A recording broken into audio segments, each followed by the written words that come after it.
Écoutez-moi, bande de flibustiers. Je suis Calad, capitaine de la Terrifiante. J'offre une jolie somme à quiconque s'engage dès ce soir à servir sur mon fier bateau.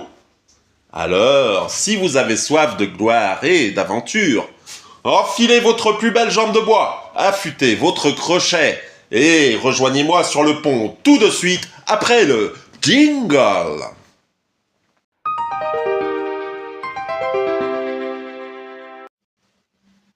Depuis le début de ma chaîne, j'avais envie de faire une vidéo sur un livre dont vous êtes le héros, mais à vrai dire, je savais pas trop comment procéder. J'avais fait un essai en me filmant en train de feuilleter le livre avec une feuille A4 à côté en guise de feuille de joueur, mais honnêtement, ça apporte pas grand-chose finalement en termes de vidéo, puisque on voit pas grand-chose finalement, c'est pas très immersif je trouve. À moins peut-être d'installer un petit décor, genre avec une petite lampe, avec une lumière un peu orange, vous voyez. Et un petit décor sur la table, peut-être, ça aurait pu être sympa. Mais j'ai essayé, du coup, je me suis dit, je vais essayer ce que je peux faire en le faisant de manière numérique, sur un support numérique. Donc, j'ai de la chance d'avoir un cousin d'Amérique, entre guillemets, qui m'a offert les PDF de quelques jeux, de quelques livres dont vous êtes le héros, dont celui auquel on va jouer aujourd'hui, Défis sanglants sur l'océan, de la série Défis fantastiques.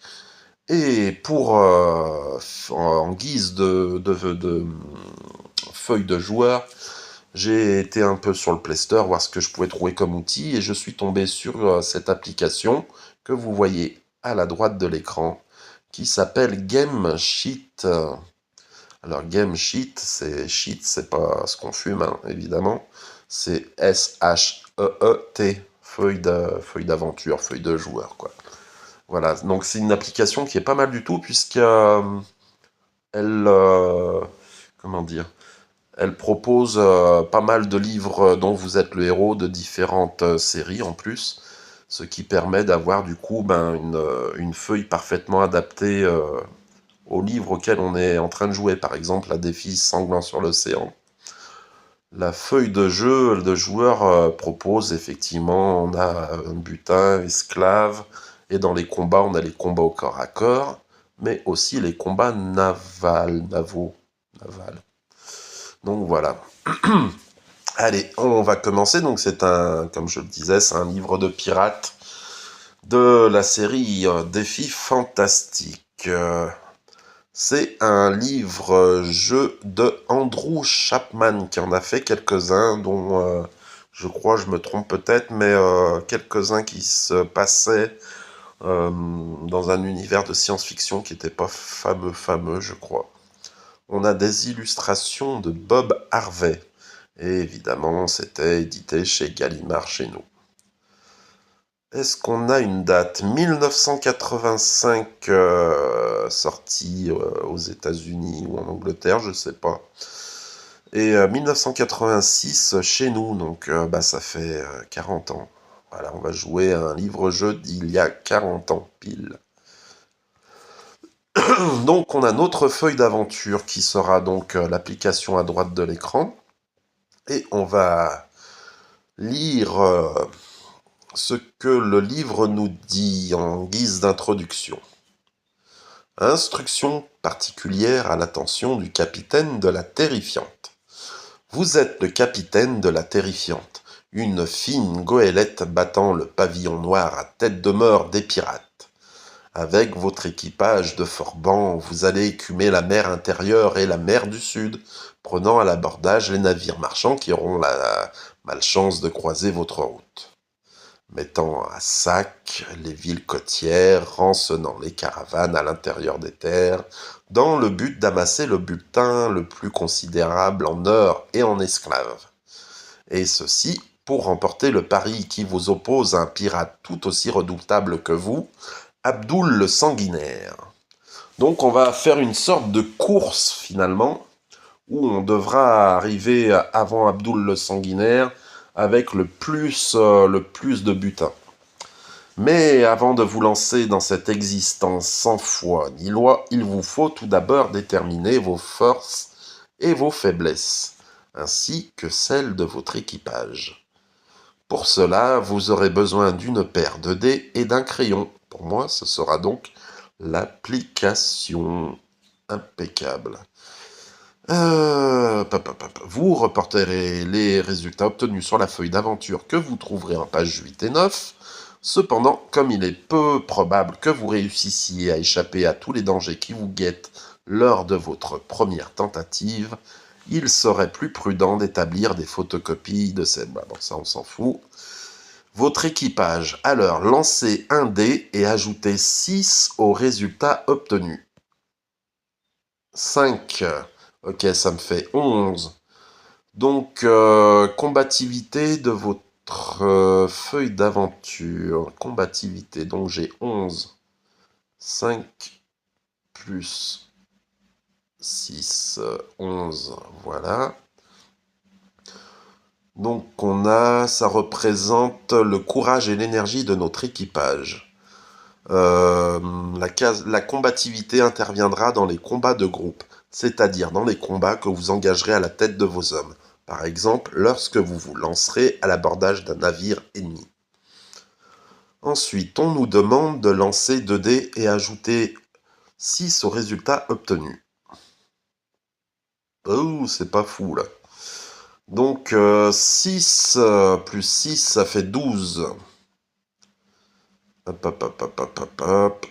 Inscrivez le total dans la case force, donc 12. 12 en force. La force d'équipage est proportionnelle au nombre de marins se trouvant à bord de la Terrifiante. Plus elle est importante, plus rapidement vous naviguez.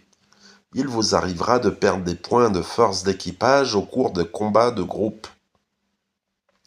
Et à chaque fois que l'un de vos hommes se fera tuer. Mais vous pourrez également en regagner dans des circonstances particulières qui vous seront indiquées. N'oubliez pas alors que votre force d'équipage ne pourra jamais être supérieure à son total de départ. Ah oui, effectivement, ça, on ne pourra pas dépasser donc la force. Par contre, la combativité, je sais pas si ça change. Bon, pour l'instant, ils n'ont pas l'air de dire que ça va changer. C'est surtout la force qui va changer visiblement.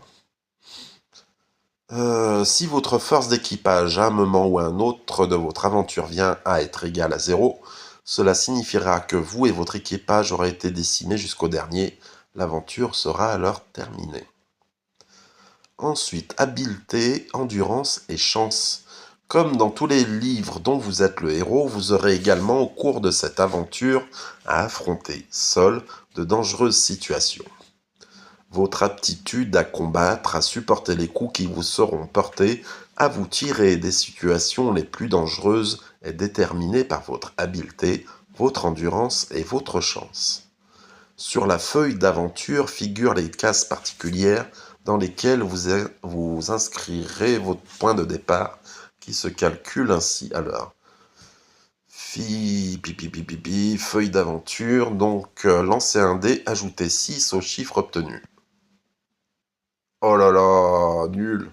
Habileté, ça me fait 7. Bon ben, c'est pas fou. Hein. Mince, c'est là qu'il fallait que je le mette. Attends, 7. Habileté de départ. Là, ah bah non, il n'y a pas la case, ok. Ensuite, ouais, bah je crois que je vais pas aller loin. Je pars avec l'habileté la plus mauvaise, quoi. Lancer 2 dés, ajouter 12 au chiffre obtenu pour l'endurance. Oh, mais non, mais sérieux, quoi. 6 et 6, 6 et 12, ça fait 18 d'endurance. Mince, attends. 18, là, voilà. Et 18, ici. Ensuite, pour la chance, lancer un dé. 3. 3 et 6, ça me fait 9 de chance. 9 en chance. Bien. Ok. Vous devez garder un compte exact de ces points et nous vous conseillons à cet effet d'écrire vos chiffres très petits dans la banque. Ça, on s'en fout. N'effacez jamais vos points de départ. Ok. Bien que vous puissiez obtenir des points supplémentaires d'habileté, d'endurance et de chance, ce total n'a... Ouais, bon ben voilà, habileté, je vais jamais dépasser les 7, quoi. Vos points d'habileté reflètent votre adresse au combat en général. Plus ils sont élevés, mieux c'est. Ah bah ouais, non, bah moi, c'est... Plus bas, le plus bas, ça aurait pas pu être pire, quoi. Franchement, putain, c'est pas de bol. Vos points d'endurance traduisent votre force, votre volonté de survivre, votre déterminant. Effectivement, quand on n'a plus d'endurance, je crois qu'on est mort aussi, hein. Plus vos points d'endurance sont élevés, plus vous serez capable de survivre longtemps. Ça traduit notre force et notre volonté de survie.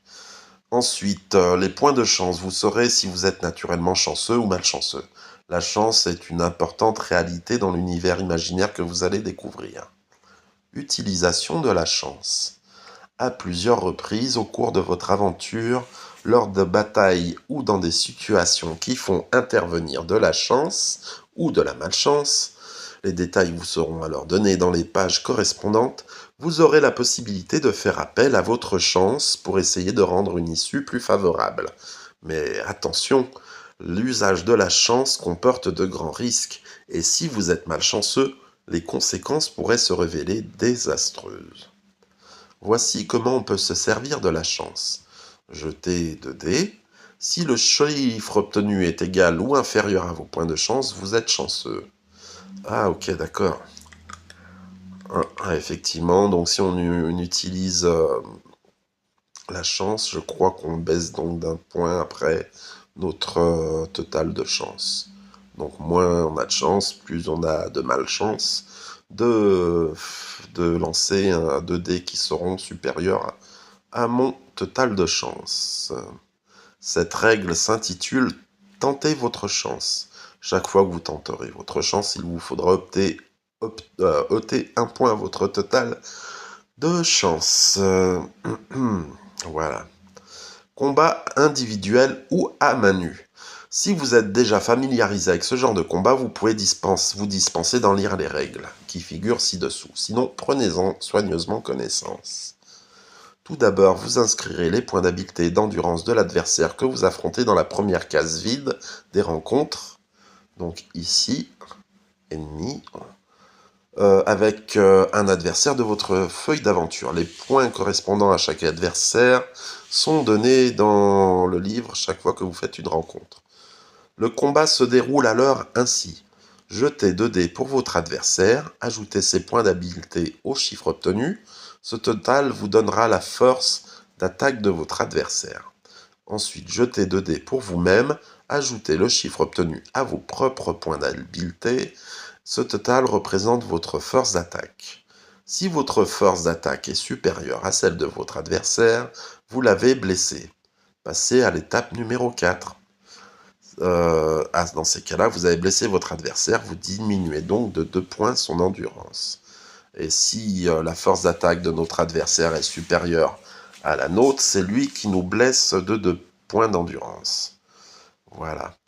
Ensuite, on commence le deuxième assaut en reprenant les étapes précédentes et on poursuit ainsi jusqu'à ce que nos points d'endurance ou ceux de l'adversaire que l'on combat aient été réduits à 0. Par contre, dans les combats de groupe, ces règles devront être suivies à chaque fois qu'il vous sera signalé que c'est votre équipage qui combat, ou lorsqu'un adversaire aura pour caractéristique la combativité et la force au lieu de l'habileté et l'endurance. Le combat se déroule ainsi. Jetez 2 dés pour l'adversaire, ajoutez ses points de combativité au chiffre obtenu, ce total vous donnera sa force d'attaque. Ensuite, on fait pareil pour notre équipage. Et ensuite, si la force d'attaque de votre équipage est supérieure à celle de l'adversaire, ouais, bah, c'est comme les combats, c'est comme pour les combats individuels. Voilà, c'est pareil, sauf que au lieu que ça soit l'habileté et l'endurance, là, ça sera la combativité et la force. Si votre équipage remporte un assaut et qu'il lui est donné la possibilité de prendre la fuite, il peut alors le faire, mais en perdant toutefois 2 points de force d'équipage. Aïe. Donc, ouais, c'est à faire vraiment dans des cas désespérés. Si les deux forces d'attaque sont égales, les deux adversaires ont chacun esquivé les coups de l'autre, il faut alors reprendre le combat en revenant à l'étape 1. Ensuite, on commence le deuxième assaut en reprenant les étapes précédentes et on poursuit ainsi jusqu'à ce que la force de l'adversaire ou les points de force d'équipage de votre équipage personnel, enfin à vous, aient été réduits à 0. Alors, points de force d'équipage, ouais, bah c'est les points de force qui ceux-là à 12. Là. Ok, bon, bah c'est comme l'équivalent de l'endurance, quoi. Pour les combats, l'équivalent des points d'endurance lors des combats individuels. Si votre équipage est vaincu, bah c'est pareil, c'est un game over, quoi. Ensuite, on a le livre de bord. Alors, le livre de bord, c'est quoi donc équipement, ça doit être dans les notes, je pense. Pour gagner le pari que vous avez fait avec Abdul le Sanguinaire, vous ne disposerez que d'un nombre de jours limité. Et au cours... Ah bah alors ça non, je l'ai pas par contre. Ah si, livre de bord, effectivement, si. On l'a sur la page d'aventure personnelle. Alors, vous ne disposerez que d'un nombre de jours limité, et au cours de l'aventure, il vous sera indiqué très fréquemment combien de jours vous aurez navigué pour vous rendre d'un lieu à un autre, ou combien de jours vous serez resté à terre pour accomplir telle ou telle action. Notez soigneusement les jours écoulés dans la case de votre feuille d'aventure intitulée Livre de bord. Donc, je crois que c'est marqué, attends. Où c'est que c'est marqué 50 jours, c'était marqué dans l'introduction, je crois. Il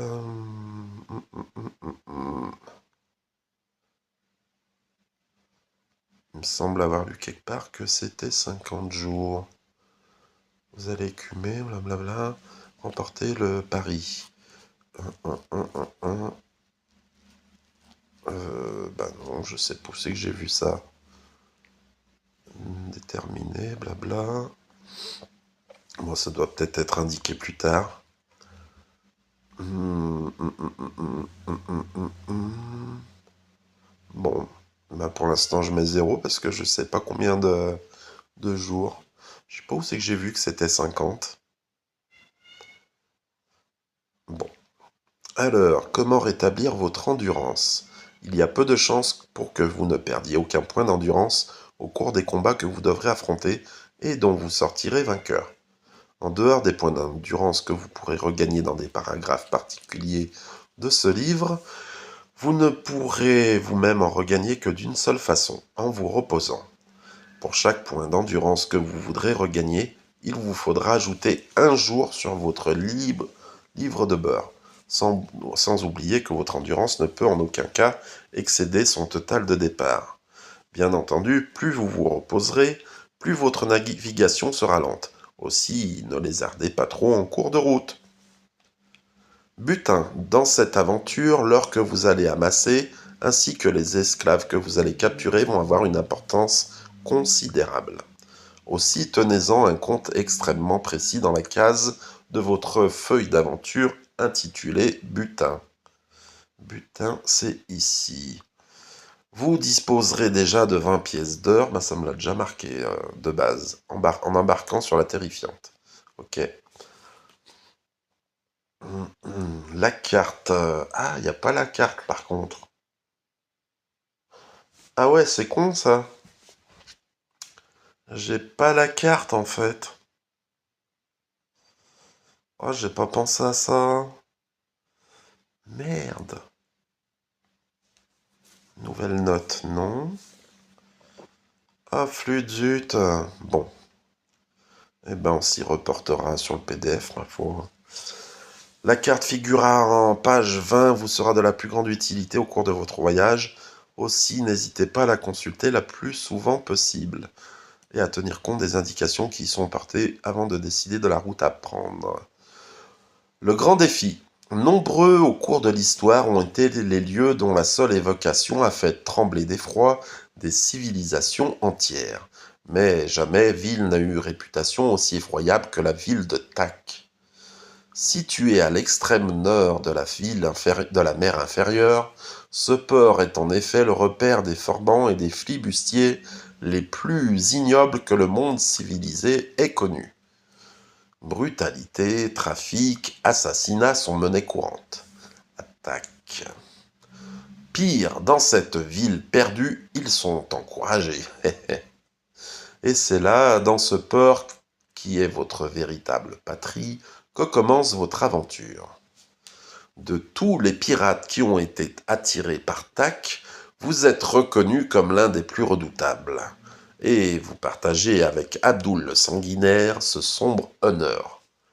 Aucun autre écumeur des mers n'a réussi à égaler vos affreuses exactions, votre cruauté sans merci, la terreur inspirée par vos noms. Cependant, malgré tous les pillages dont vous vous êtes rendu coupable, ni l'un ni l'autre n'en avait rapporté la fortune. Ah, ça c'est ballot, ça. Car votre passion du jeu a eu vite fait de réduire à néant les immenses trésors dont vos vaisseaux étaient chargés au retour de vos raids contre les ports de Lagash, de Marad ou de Kish. Cette horrible renommée, celle d'Abdul et la vôtre, est à l'origine de la rivalité qui existe aujourd'hui entre vous. Tous deux, vous vous êtes lancés dans les entreprises les plus incroyables et les plus dangereuses, avec pour seul but d'être reconnu comme le roi sans partage des pirates. Un titre dont on n'hérite pas, un titre qui ne peut être que gagné. Mais jamais l'un n'a fait pire que l'autre. Un soir, alors que vous jouez au dé contre Abdul, les rares pièces d'or représentant votre fortune, et le contraire aurait tout aussi bien pu être dit, une dispute éclate entre deux flibustiers installés de part et d'autre d'une table recouverte de bouteilles de rhum vides. La raison de cette altercation, quel est le roi des pirates? Abdul ou vous? Amusés, vous cessez tous deux votre jeu et vous entendez l'un des bandits déclarer. Eh bien, qu'il fasse donc un pari, et tu verras lequel est le meilleur. Excellente idée, donne Abdul en frappant la table de son énorme poing. Je te lance un défi. Organisons une course au trésor. Je veux dire, une véritable course au trésor. Et donnons-nous un délai pour la mener à bien. Ainsi, nous verrons bien qui de toi ou de moi mérite d'être le roi de Tak. Il ne vous en faut pas plus pour réveiller vos instincts. En peu de temps, tous les détails du pari sont réglés. Vous partirez l'un et l'autre de Tak sur votre propre navire pour allier l'île de Nippur, située au beau milieu de la mer du Sud. Celui de vous deux qui parviendra en moins de 50 jours, voilà. Donc c'est bien 50 jours. Ou chargé du plus considérable butin sera sacré. Alors donc, c'est soit celui qui arrive en moins de 50 jours. Attends. Il faut pour gagner parvenir à l'île de Nippur en moins de 50 jours, mais ça suffit pas, parce que si on y est tous les deux en moins de 50 jours, ce sera celui qui a le plus considérable butin qui sera sacré. Sans contestation possible, roi des pirates. Ok. C'est en échangeant de cruels sourires que vous vous serrez la main. Et vos dernières pièces d'or serviront à régaler cette nuit les forbans rassemblés à la taverne du capitaine Flint. Mais pensez à garder quelques forces pour l'aventure qui vous attend, car elle va commencer dès que vous aurez tourné la page. Donc on a livre de beurre 50 jours. Non, je peux pas accélérer. Bon, 50 jours, voilà, tac. Et on tourne la page, voici la carte. Ok. Alors, elle est pas très... C'est dommage, elle est pas très illustrée. À vrai dire, c'est dur de se faire une représentation. On n'a pas l'impression d'avoir affaire à une carte marine. On a la mer intérieure ici. Et la mer du Sud. L'île de Nippur est là, tout en bas. Et on part de tac. Ouais, donc c'est pas là seulement la mer du Sud. On va, on va devoir traverser la mer intérieure et la mer du Sud. Ok. Ah, je vois que sur la gauche, il y a une ville fantôme. On a les rivières de la mort en haut à droite. Mer de feu à droite. Les trois sœurs juste avant d'arriver à Nippur. Bon. Eh bien, ma foi, on va pouvoir partir à l'aventure, hein. Hop.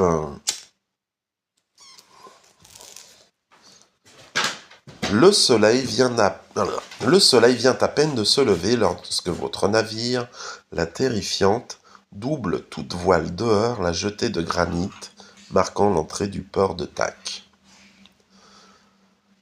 Devant vous s'étend à l'infini la mer intérieure dont les eaux bleues se dorent des premiers rayons du soleil. À quelques encablures à peine, Abdoul vous adresse un signe amical et moqueur de la sombre étoile noire, son vaisseau. Vous lui répondez en souriant de la même façon, puis vous vous penchez sur la carte qui est dépliée devant vous. À l'est se trouve le riche et puissant port de Lagash.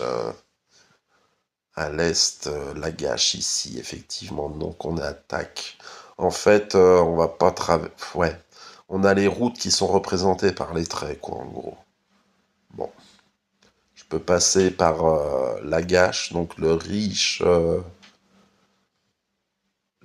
et puissant port de Lagash.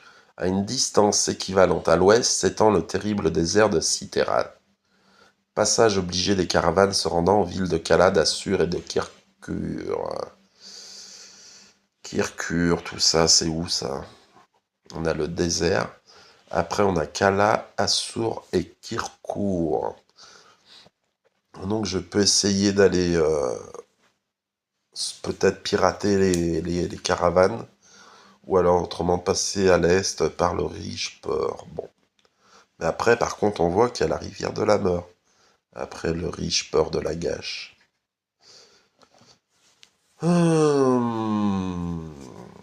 Et si vous poursuivez votre route en direction du sud, vous n'allez pas tarder à apercevoir les sommets montagneux de l'île d'Enkari. L'île d'Enkari, c'est ici.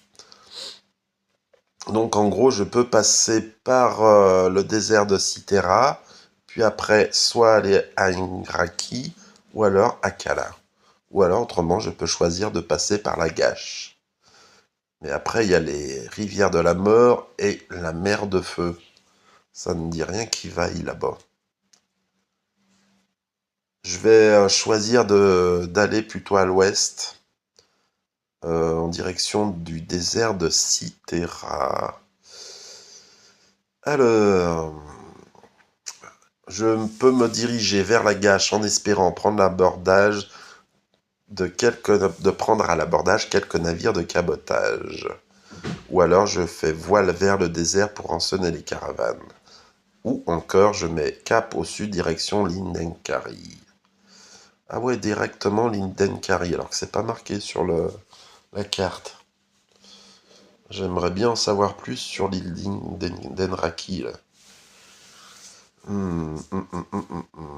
Ah, c'est marrant parce que c'est marqué l'île d'Enkari et sur la carte c'est marqué Enraki. Déjà, il y a une coquille là. Ouais, c'était courant hein, dans ce genre de livres. C'était des livres vraiment pas chers et puis très populaires. Bon, voilà, s'ils faisaient du nombre, il en sortait beaucoup à l'époque, je m'en souviens. Donc effectivement, on n'est pas dans une édition tip-top, hein. Alors, je vais rester dans mon idée, je vais faire voile vers le désert pour rançonner les caravanes. Je me rends au 20. Hop. Ah, c'est ça qui est bien en PDF. Les liens renvoient directement au bon paragraphe. Les liens sont actifs, quoi. Alors, lancer 3D. Ok. Pour lancer 3D, je vais avoir du mal, là, mais bon.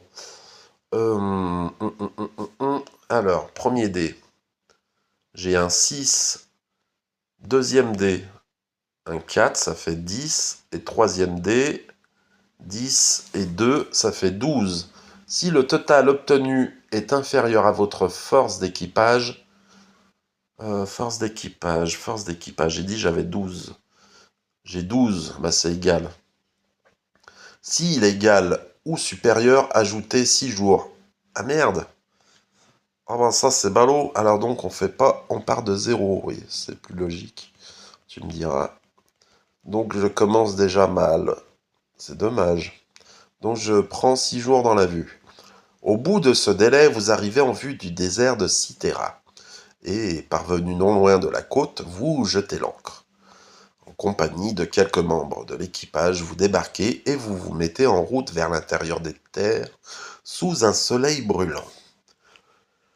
Bientôt, vous arrivez à proximité d'une petite oasis à l'ombre de laquelle se dresse un village. Sans aucun doute, une étape pour les caravanes traversant le désert.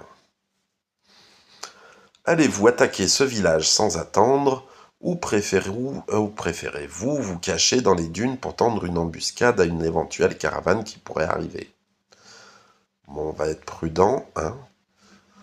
J'ai pas une grosse force d'habileté en combat singulier, donc je vais plutôt me cacher dans les dunes pour tendre une embuscade à une éventuelle caravane qui passerait par là. Rendez-vous au 79. Pendant 3 longues journées, vous attendez, dans la chaleur torride du désert de Cythera, l'apparition des animaux lourdement chargés de marchandises de l'une de ces caravanes que vous savez nombreuses dans cette partie du monde. Ajoutez 3 jours sur votre livre de beurre. Eh ben, nous voilà déjà à 9 jours. Cependant, vos provisions ainsi que vos réserves d'eau s'épuisent d'une façon inquiétante. Aussi, allez-vous prendre la décision d'attendre encore quelques jours au milieu des dunes, ou préférez-vous quitter ce maudit désert pour regagner votre beurre? Ah! Ouais, maintenant que je suis là, de toute façon, je vais pas avoir perdu tous les provisions, 3 jours pour rien, donc tant qu'à être là, je vais attendre encore, hein, de toute façon. Donc j'attends toujours encore quelques jours au milieu des dunes. Je me rends au 194. J'ai bien fait. Après un jour d'attente seulement, une caravane composée d'énormes octopèdes de couleur ocre surgit de derrière une dune. Les animaux, lourdement chargés, sont gardés par une douzaine d'hommes lézards qui, confortablement installés sur leur dos, surveillent les environs avec la plus grande attention. D'un geste, vous faites signe à vos hommes de se tenir à couvert pour laisser la caravane approcher. Et, lorsqu'elle n'est plus qu'à quelques mètres de vous, vous vous précipitez vers elle, l'arme au poing, en poussant des hurlements. Ce qui, apparemment, n'effraie pas le moins du monde les hommes lézards qui, calmement, saisissent leurs longs arcs et, après les avoir bandés, vous expédient une volée de leurs longues flèches. Les hommes tombent tout autour de vous et vous perdez 2 points de force. Eh ben, dis donc, ça commence fort, là, hein. 2 points de force, je n'ai plus que 10 points. Bien, alors, les hommes lézards sautent maintenant à terre et un furieux combat au corps à corps s'engage. Caravane. Alors, caravane. Combativité. 8. Force. 6. Eh ben, on est parti, hein, pour un combat, ma foi.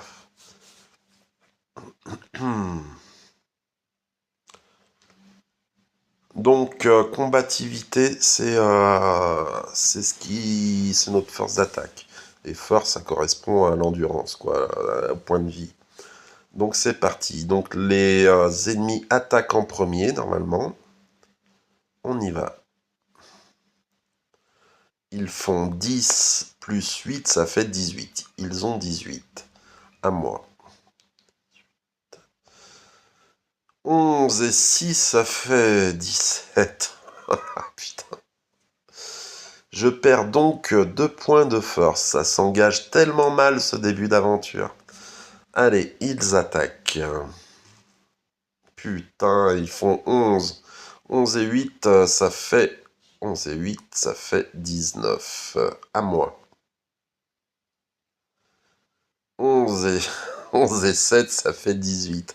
À chaque fois, je suis à 1 point, bordel. Bon, bah, il me reste plus que 6 points de force, déjà. Ah, ça craint, hein. On continue. À eux. Ah, ils font 4, 8 et 4, ça fait 12 à moi. Donc, je suis forcé de gagner, même avec là, 1 et 1 dit donc. Ça fait 13, donc ils perdent 2 points de force. Ils attaquent. Ils font 6, 6 et 8, 14. À moi. 9 et 11, ça fait 20, donc je gagne. Ils perdent 2 points de force. Ils attaquent. Oh putain, ils font 10. Donc ils ont 18. À moi. Je fais 6, je fais 17. Ah mais sérieux, à 1 point encore une fois. Donc je perds encore 2 points de force, je n'ai plus que 4 points de force. Allez, ils attaquent, ils font 7, 7 et 8, 15. Et moi je fais 11 et 4, 15. Égalité. Donc on rejoue. Oh putain, ils font 9. 8 et 9, ça fait 17. Ah, ça va. 11 et 10, ça fait 21. Donc je les bats. Ils ont 0 point de force. J'ai gagné. Alors j'ajoute un jour passé sur mon livre de beurre. On est à 10 jours. Et je me rends au 329. Ok, alors, à présent que les gardes sont hors de combat, vos hommes peuvent se livrer à un pillage en règle. Et bientôt le sable est jonché de coffres éventrés, de sacs, de pots, d'où s'écoulent des flots de vin de contrées lointaines à l'odeur entêtante. Mais hélas, vous ne tirez pas grand-chose de cette caravane. 63 pièces d'or, ainsi qu'un homme lézard qui a échappé au massacre. Ajoutez ces prises à votre butin. Oh ben dis donc, c'est pas fou, hein. 63 plus 20, ça fait 83.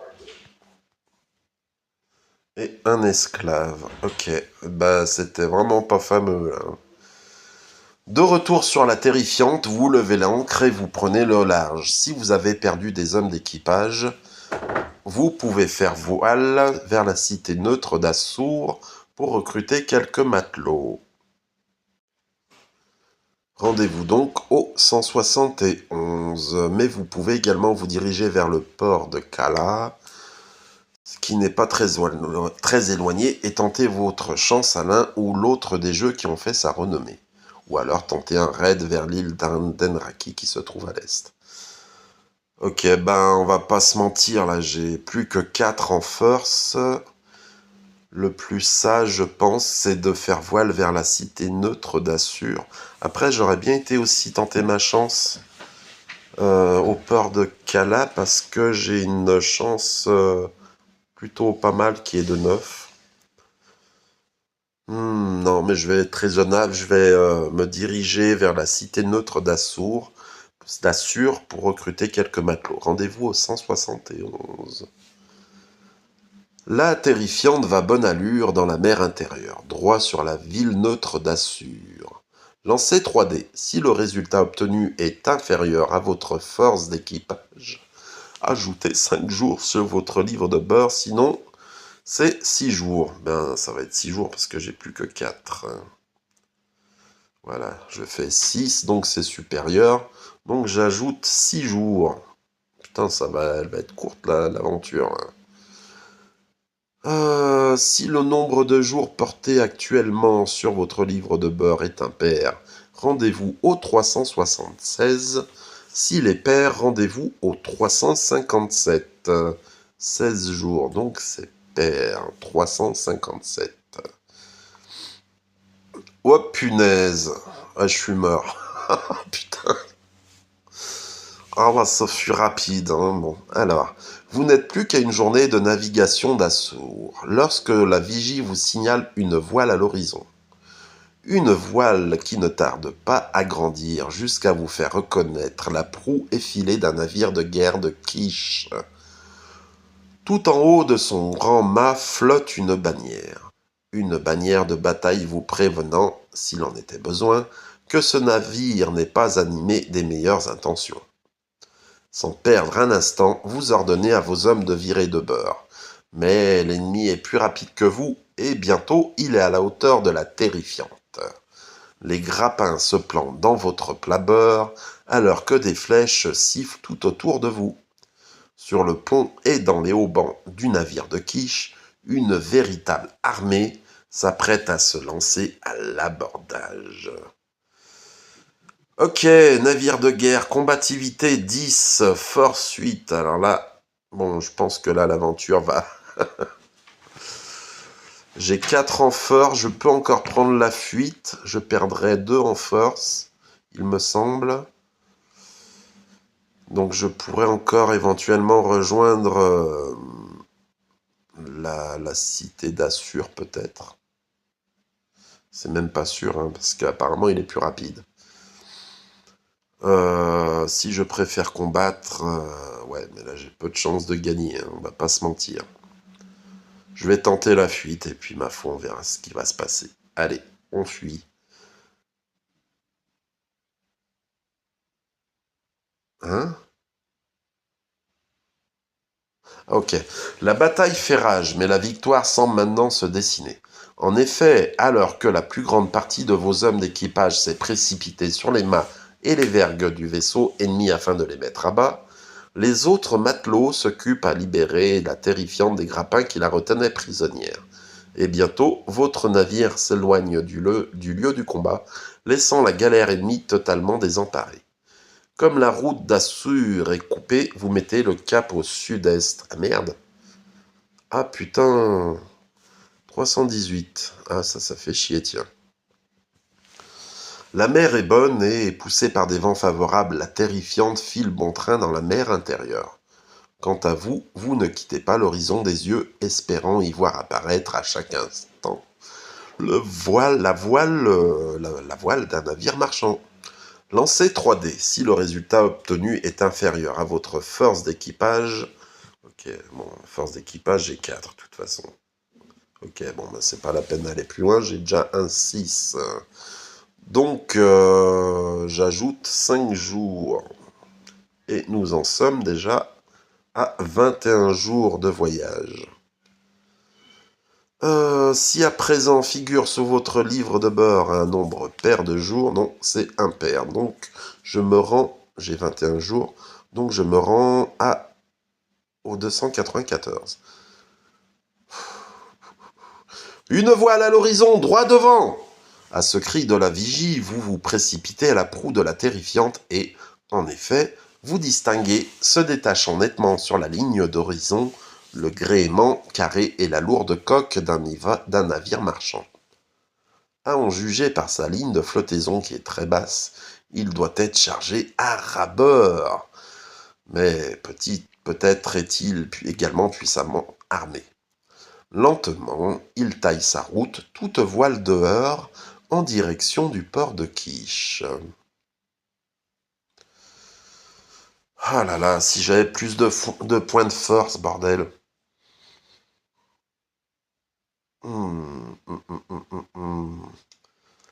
Est-ce que, apparemment, il est blindé? J'ai bien envie de tenter ma chance quand même. Parce que je suis pas sûr de toute façon de... Si je le laisse poursuivre son chemin, je suis pas sûr de gagner quand même des points de force après non plus. Donc, allez, on va tenter l'abordage. On verra bien. What? Oh putain, il y a un sorcier bizarre. Oh là là. On est dans la merde. Ah ouais, 11 en combativité. Ah putain. Toute voile dehors, vous ne tardez pas à arriver à la hauteur du navire marchand. Votre équipage au grand complet est dans les haubans, le sabre entre les dents ou l'arbalète calée contre l'épaule. Là, on voit bien l'image. Réunissant vos mains en guise de porte-voix, vous criez à l'adresse du capitaine. Rendez-vous, rendez-vous sans combattre et livrez-nous votre navire et vos passagers, sinon nous vous envoyons par le fond. Ce qui a pour effet de vous valoir une réponse que vous n'attendiez pas. En effet, un homme s'est détaché du groupe des passagers. Un homme, plutôt un mage, ou un sorcier. Car, marmonnant une formule magique et dessinant de ses doigts tendus un signe étrange dans l'air, il fait apparaître un petit nuage de brume qui, traversant l'espace qui sépare les deux navires, se transforme en une gigantesque ombre qui se précipite vers vous. Vous n'avez que le temps de vous défendre. Ombre, combativité 11. Force, combativité 11, force 6. Si vous êtes vainqueur, bon ben là, pour l'instant, on n'en est pas là. Alors, l'ennemi attaque. Évidemment, il fait un super chiffre. Donc, ça lui fait 20. Ah, je fais mieux. Ça me fait 21. Donc, il perd 2 points de force. Il est à 4 points de force. Pfiou, j'ai de la chance pour une fois. Allez, l'ennemi attaque. 6. En gros, de toute façon, on n'a pas besoin d'additionner puisqu'on a le même nombre de combativité. Donc, il faut que je fasse mieux que 6. Perdu.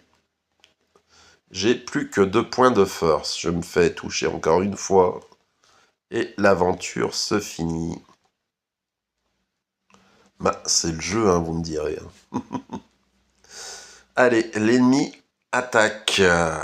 Oh putain, il fait 9. À moi. Et j'ai perdu. Badaboum, j'ai perdu l'aventure. Bon, bah on n'aura pas été loin, ma foi. Hein. Je suis où exactement? Je suis arrivé... on va retourner au début, vers la carte. 16, 20. C'est pas 20?